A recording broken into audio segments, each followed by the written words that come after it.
मैं बात सुनता गया और फिर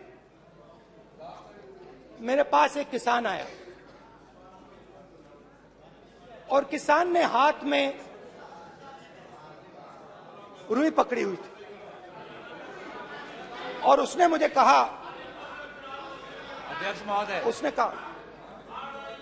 उसने मुझे कहा, मेरी आंख में देखकर उसने मुझे अपना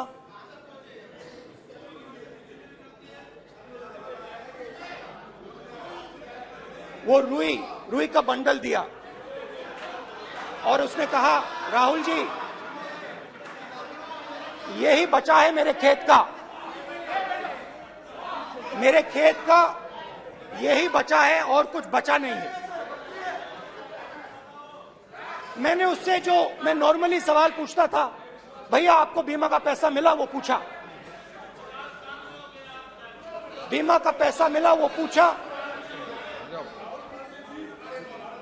और किसान ने मेरा हाथ पकड़ा। किसान मुझे कहता है कि नहीं राहुल जी, मुझे बीमा का पैसा नहीं मिला, हिंदुस्तान के बड़े उद्योगपतियों ने वो मुझसे छीन लिया। मगर इस बार बड़ी अजीब सी चीज हुई। जब मैंने किसान को देखा और वो मुझसे बोल रहा था, तो जो उसके दिल में दर्द था वो मेरे दिल में आया। जो उसके आंखों में शर्म थी जब वो अपनी बीवी से बात करता था, वो शर्म मेरी आंखों में आई।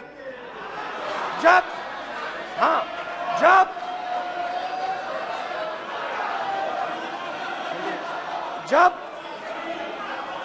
उसकी जो भूख थी वो मुझे समझ आई। और उसके बाद यात्रा बिल्कुल बदल गई। मुझे भीड़ की आवाज नहीं सुनाई देती थी, मुझे सिर्फ उस व्यक्ति की आवाज सुनाई देती थी जो मेरे साथ बात कर रहा था। उसका दर्द, उसकी चोट, उसका दुख, मेरा दुख, मेरी चोट, मेरा दर्द बन गया। भाइयों और बहनों, लोग कहते हैं कि ये देश है, कोई कहता है ये अलग अलग भाषाएं हैं, कोई कहता है ये जमीन है, मिट्टी है, कोई कहता है ये धर्म है, ये सोना है, ये चांदी है। मगर भाइयों और बहनों, सच्चाई है कि ये देश एक आवाज है, ये देश सिर्फ एक आवाज है। ये देश इस देश की लोगों की आवाज है, इस देश के लोगों का दर्द है, दुख है, कठिनाइयां हैं। और अगर हमें इस आवाज को सुनना है तो हमारे दिल में जो अहंकार है, हमारे जो डिजायर्स हैं, हमारे जो सपने हैं, उनको हमें परे करना पड़ेगा। जब हम अपने सपनों को परे करते हैं तब हमें हिंदुस्तान की आवाज सुनाई देती है, तब तक हिंदुस्तान की आवाज हमें नहीं सुनाई देती। अब आप कहोगे ये बात मैंने नॉन कॉन्फिडेंस मोशन में क्यों रखी? इसका क्या मतलब है कि भारत एक आवाज है, भारत लोगों का दुख है, भारत लोगों का कष्ट है, मुश्किलें हैं। कांग्रेस पार्टी अपने ऑफिशियल फेसबुक पर क्यों डालती है, ये मैं पूछना चाहती हूँ।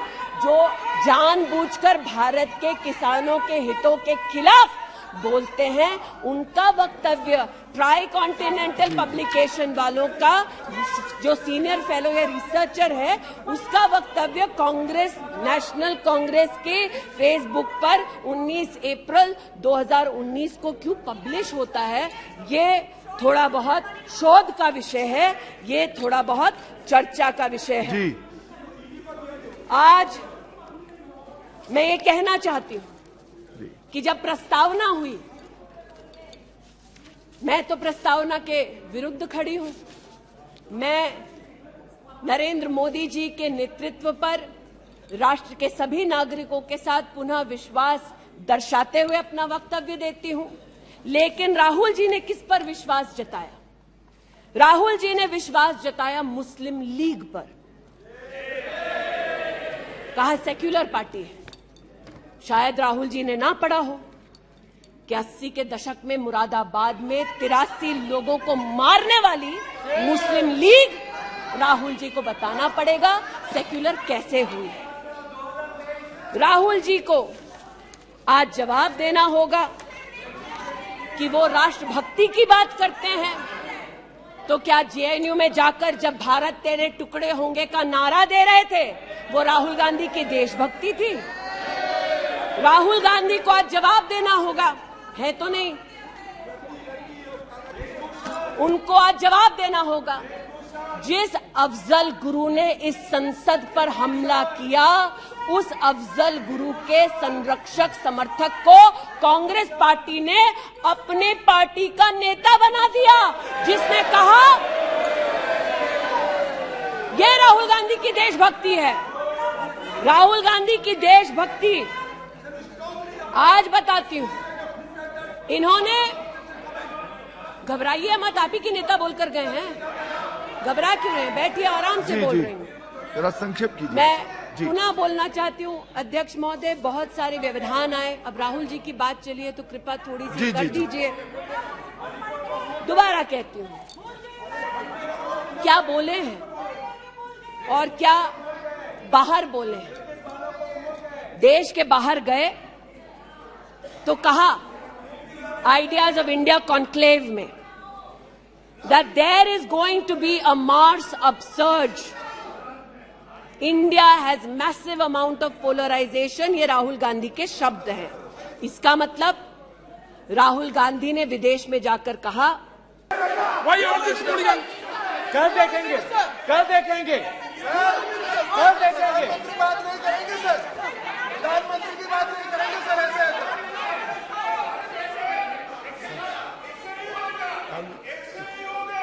समय मैं मणिपुर गया और मणिपुर के कैंप्स में मैंने महिलाओं से बात की, बच्चों से बात की, जो हमारे प्रधानमंत्री जी ने आज तक नहीं किया। एक महिला मुझे कहती है, मैंने उनसे पूछा, बहन क्या हुआ आपके साथ?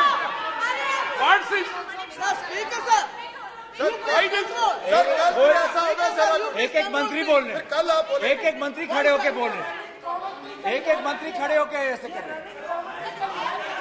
एक एक मंत्री खड़े होंगे तो पूरे सांसद खड़े होंगे यहाँ पे, पूरे सांसद खड़े होंगे यहाँ पे। बैठे नहीं है, चुपचाप करिए, पूरे सब खड़े होंगे, पूरे सब खड़े होंगे। कल कांग्रेस पार्टी ने पूरा देश खड़ा होगा आपके खिलाफ, तो पूरा देश कल आपके खिलाफ खड़ा होगा। मैं बहुत सारी महिलाओं से बात किया, मगर मैं आपको दो उदाहरण देना चाहता हूं। एक महिला मुझे कहती है, मैंने कहा क्या हुआ तुम्हारे साथ? कहती है मेरा छोटा सा बेटा, महिला का सम्मान करें प्लीज, ये सम्मान। एक ही बच्चा था मेरा, कोई शर्म कर लो गल, एक ही बच्चा था मेरा, मेरे सामने, मेरे आंखों के सामने उसको गोली मारी है। मैं पूरी रात, आप सोचिए, आप अपने बेटे के बारे में, बेटों के बारे में सोचिए, मैं पूरी रात उसकी लाश के साथ लेटी रही। झूठ नहीं, झूठ आप बोलते हो, झूठ मैं नहीं बोलता हूं। मैं पूरी रात उसकी लाश के साथ लेटी रही और फिर मुझे डर लगा मुझे डर लगा, मैंने अपना घर छोड़ दिया, जो भी मेरे पास था वो मैंने छोड़ दिया। मैंने उनसे पूछा कुछ तो लाई होगी? कहती है नहीं, सिर्फ मेरे जो कपड़े हैं ये मेरे पास हैं। और फिर इधर उधर ढूंढती है और एक फोटो निकालती है और मुझे कहती है यही मेरे पास अब बची है।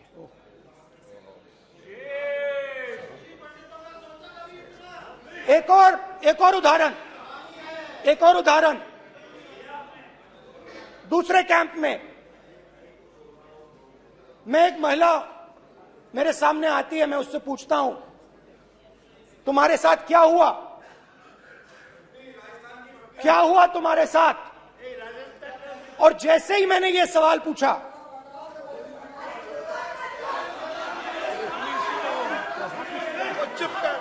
जैसे ही मैंने ये सवाल पूछा, आप महिला का दर्द नहीं सुन सकते, महिला का दर्द नहीं सुन सकते, महिला का दर्द सुनने का आपका धैर्य नहीं है, महिला का दर्द नहीं सुन सकते, महिला का दर्द नहीं सुन सकते। जैसे ही मैंने उससे ये सवाल पूछा, बैठो, जैसे सर प्लीज सर,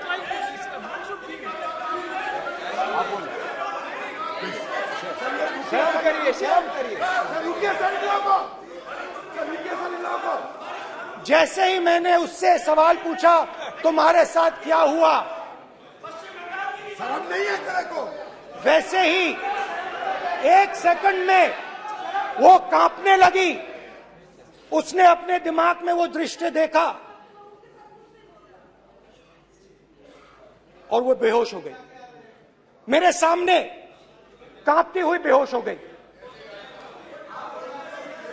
तो ये मैंने आपको सिर्फ 2 उदाहरण दिए हैं। स्पीकर सर, इन्होंने मणिपुर में हिंदुस्तान की हत्या की है, सिर्फ मणिपुर की नहीं, हिंदुस्तान की हत्या की है। इनकी राजनीति ने मणिपुर को नहीं, हिंदुस्तान को मणिपुर में मारा है। आपके आसन पर जिस प्रकार का आक्रामक बर्ताव आज देखा गया, उसका मैं खंडन करती हूं। पहली बार राष्ट्र के इतिहास में भारत मां की हत्या की बात की और कांग्रेस पार्टी यहां पर तालियां बजाती रही। जो भारत की हत्या की बात पर कांग्रेस पार्टी ने ताली पीटी आज इस सदन में, इस बात का संकेत पूरे देश को दिया कि मन में गद्दारी किसकी है। मैं आज हिंदुस्तानी होने के नाते कहती हूं, मणिपुर खंडित नहीं है, विभाजित नहीं है, मेरे देश का अंग है। मैं इनसे पूछती हूं, इन्हीं के अलायंस के एक सदस्य बैठे हैं जिन्होंने तमिलनाडु में कहा कि भारत का मतलब मात्र उत्तर भारत। अगर हिम्मत हो राहुल गांधी में तो आकर भारत के ऊपर इस प्रकार का कटाक्ष करने वाले डीएमके के अपने साथी का खंडन करके बताएं। कांग्रेस पार्टी के एक नेता ने कश्मीर में रेफरेंडम की बात की। अगर हिम्मत है गांधी खानदान में तो इस सदन में और इस देश को बताए कि कश्मीर को देश से हटाने की साजिश में कांग्रेस के उस नेता का वक्तव्य क्यों है। You are not India because you define corruption in India. You are not India because you define incompetence. You are not India. एक मिनट, माननीय सदस्य, ये तरीका ठीक नहीं है। सदन में नारेबाजी करना तरीका ठीक नहीं है। प्लीज माननीय सदस्य बैठिए, उनको अपनी बात कहने दीजिए। आपने अपनी बात कही है, यह तरीका ठीक नहीं है। नो गलत तरीका है आपका, नो गलत तरीका है आपका। स्मृति जी, पुनः कहती हूँ अध्यक्ष महोदय, शायद अपने ही कोलाहल में सुन न पाए हो। मणिपुर हमारे देश का अभिन्न अंग है, खंडित न था, न है, न कभी होगा। इनके यूपीए के अलायंस के एक नेता ने तमिलनाडु में एक वक्तव्य दिया है। पुनः कहती हूं कि भारत का मतलब मात्र उत्तर भारत। मैं आज गांधी खानदान से, कांग्रेस पार्टी से पूछना चाहती हूं, क्या भारत केवल उत्तर भारत है? अगर दम है तो अपने पार्टनर को मुंह तोड़ जवाब दे, अगर हिंदुस्तान में आस्था रखते हैं। कांग्रेस के एक नेता ने, अध्यक्ष महोदय, कोर्ट में जाकर वक्तव्य दे दिया कि कश्मीर में रेफरेंडम की तलाशना चाहिए संभावना। मैं आज कांग्रेस पार्टी से पूछना चाहती हूं, क्या उनके आदेश अनुसार ये वक्तव्य कि कश्मीर का खंडन हो, भारत विभाजित हो, क्या ये कांग्रेस के नेतृत्व के आदेश के अनुसार है? अध्यक्ष महोदय, पुनः कहती हूं, हमारे राष्ट्र के संसदीय इतिहास में आज तक भारत मां की हत्या की बात करने वाले कभी भी बैठकर मेज नहीं थपथपाते। गलत तरीका ये। कैसे अनुवाद? ऐसे सदन चलने वाला नहीं है। जो माननीय सदस्य टेबल पर आए उनके खिलाफ कार्रवाई होगी। प्लीज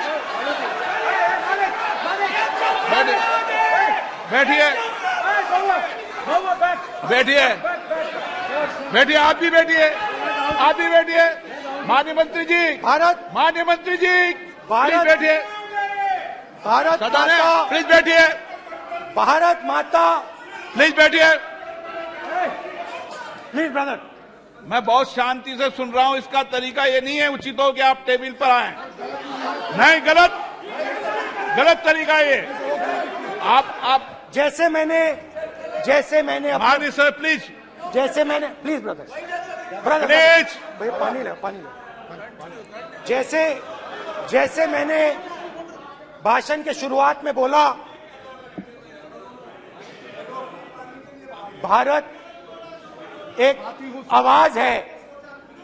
भारत हमारी जनता की आवाज है, दिल की आवाज है। उस आवाज की हत्या आपने मणिपुर में की। इसका मतलब भारत माता की हत्या आपने मणिपुर में की।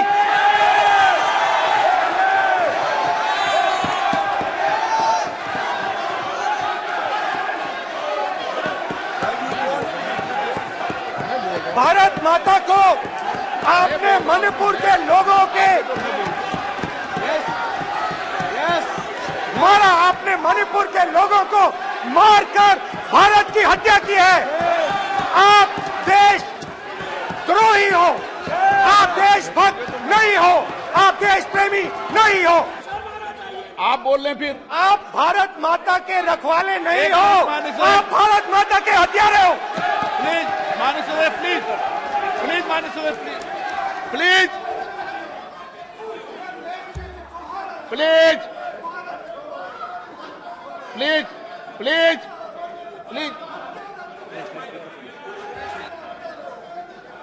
देखिए माननीय सदस्यगण, प्लीज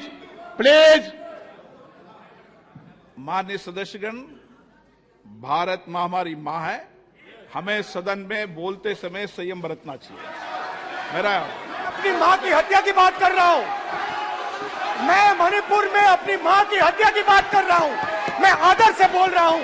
आपने मेरी मां की हत्या की मणिपुर में। एक मेरी मां यहां बैठी है, दूसरी मां को आपने मणिपुर में मारा है।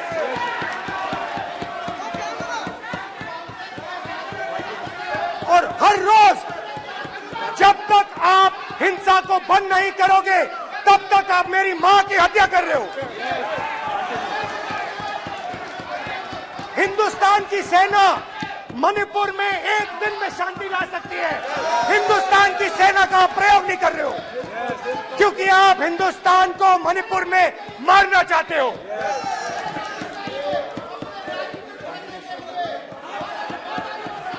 अगर नरेंद्र मोदी जी हिंदुस्तान की आवाज नहीं सुनते हैं, अगर हिंदुस्तान के दिल की आवाज नहीं सुनते हैं, तो किसकी आवाज सुनते हैं? दो लोगों की आवाज सुनते हैं। इसकी आवाज सुनते हैं, इसकी आवाज सुनते हैं, माननीय सदस्य और इसलिए सुनते हैं। नो एक गलत तरीका माननीय सदस्य।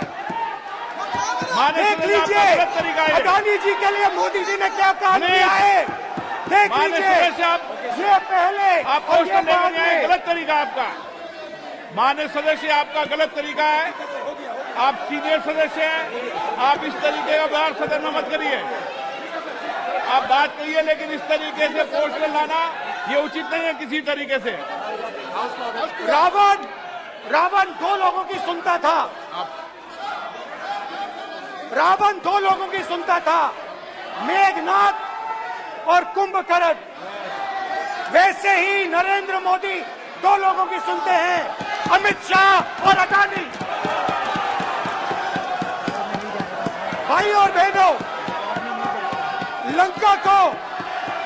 लंका को हनुमान ने नहीं जलाया था, लंका को रावण के अहंकार ने जलाया था।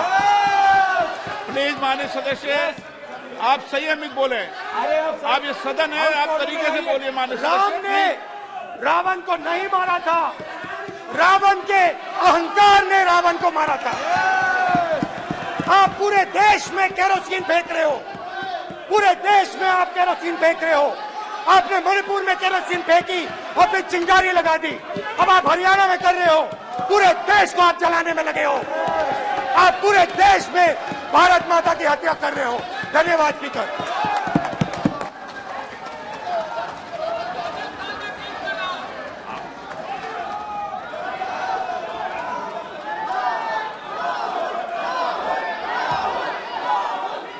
आप सदन में किस तरीके का बोलना चाहते हैं?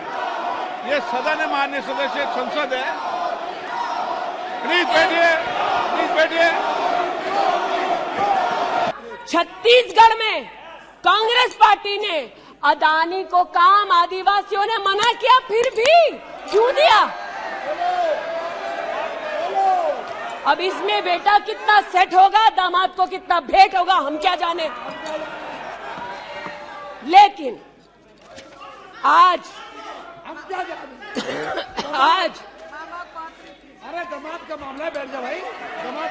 दामाद आपका नहीं है, जिनका है वो नहीं चिल्ला रहे, आप क्यों चिल्ला रहे? बैठ जाइए भाई, जिसका है दामाद वो नहीं चिल्ला रहे, आप क्यों चिल्ला रहे? बैठिए। अरे बैठ जाइए, बैठ जाइए, बैठ जाइए, बैठ जाइए, बैठ जाइए। कोयले घोटाले में पकड़े गए, 2G में भी पकड़े जाएंगे, बैठ जाइए। प्लीज आप बताइए, इस पूरी बला की जड़ मौत है, पूरी बला की जड़ परिवारवाद में, और परिवारवाद की राजनीति की जड़ कांग्रेस पार्टी में है। इनके अलायंस के लोग चारा खाते हैं, ये उनके घर मटन खाने चले जाते हैं। इनके अलायंस के लोग रेल की नौकरी के लिए गरीब की जमीन खाते हैं, जाके वो उन्हीं लोगों को गले लगाते हैं। और इनके सब के पीछे एक ही मजबूरी है, जो बड़ी विनम्रता से अजीत दा ने भी स्वीकारी कि मजबूरी हमारी कि तीसरी बार जनता कह रही है, फिर एक बार मोदी की बारी। Okay now please conclude. तो मैं लिसन प्लीज। ये आज बैठिए। यहाँ पर उल्लेख कर रहे थे किसान की, आप भी बैठिए, आप किस लिए खड़े? ये बात आज कर रहे थे किसान की, तो किसान का क्या हश्र करते हैं वो मैं बताना चाहती हूँ। अध्यक्ष महोदय थोड़ी सी मुझे मोहलत दे दें। ये मैं कहना चाहती हूँ उस क्षेत्र की बात, जिसकी मैं प्रतिनिधि हूँ, जहाँ पर बैठिए प्लीज बैठिए, दलित प्लीज मांग कर रहे थे विद्यालय की। 1982 में किसानों ने 4 बीघा 2 बिस्वा जमीन इंटर कॉलेज के लिए दी, और अमेठी में धोखे से किसानों की ये जमीन हड़पने वाले फाउंडेशन का नाम गांधी खानदान है। 2016 में राहुल जी दौरे में गए तिलोई, वहां पर लोगों ने कहा 200 छात्रों ने सुनिए। कि जमीन वापस सुनिए। कर दो, हमारे लिए कॉलेज की व्यवस्था सुनिए, करो। सुनिए, इन्होंने बैठिए, अपने अलायंस पार्टनर के बैठिए, साथ बैठिए। उन छात्रों को जेल भगा दिया, 17 में बैठिए। जेल भगाया। सेठा गौरीगंज में प्रमाण है, आ जाओ गौरीगंज, दूध का दूध, पानी का पानी, यही कर दूंगी।